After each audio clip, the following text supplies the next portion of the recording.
Okay, here is your formula for how you would derive that lateral area for that lateral face on a cylinder. So we know a cylinder is made up of two parts. We've got the base here, which of course has the radius in it. So if we found the area of that, it would be pi r squared.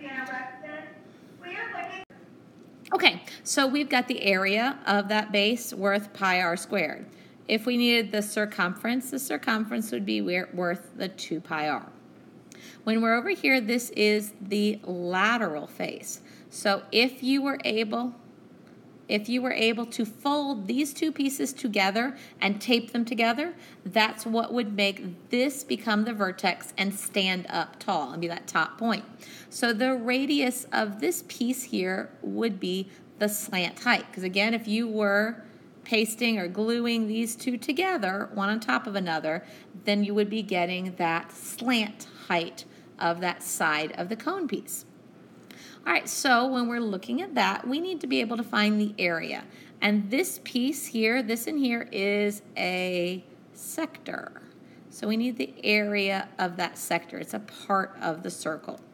So we know that the area of a sector, so that'll be our unknown, is a part of the area of the entire circle.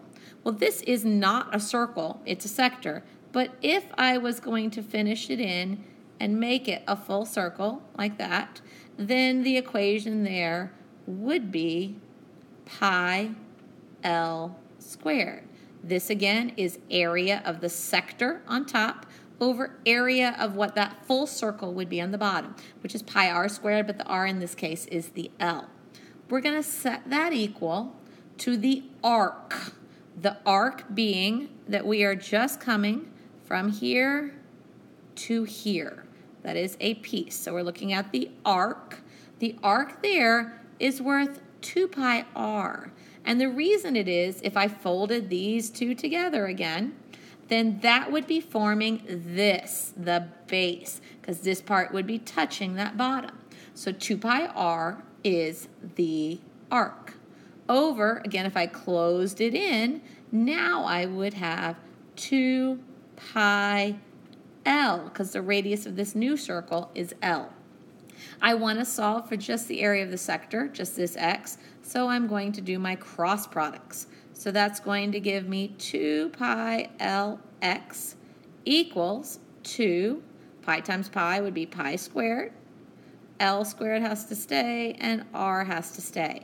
I want to get x by itself, so I'm dividing through by this 2 pi L on both sides. And then once I do that, I can cross out. A pi squared over pi is going to leave me just a single pi up there. L squared over L is going to leave me an L, and the R will leave me an R. That is why the lateral area, that lateral face, is worth pi RL or pi LR. It's the same thing. So hopefully this little video helped you with deriving it. So now we know that L is worth pi RL, and that's how it is derived.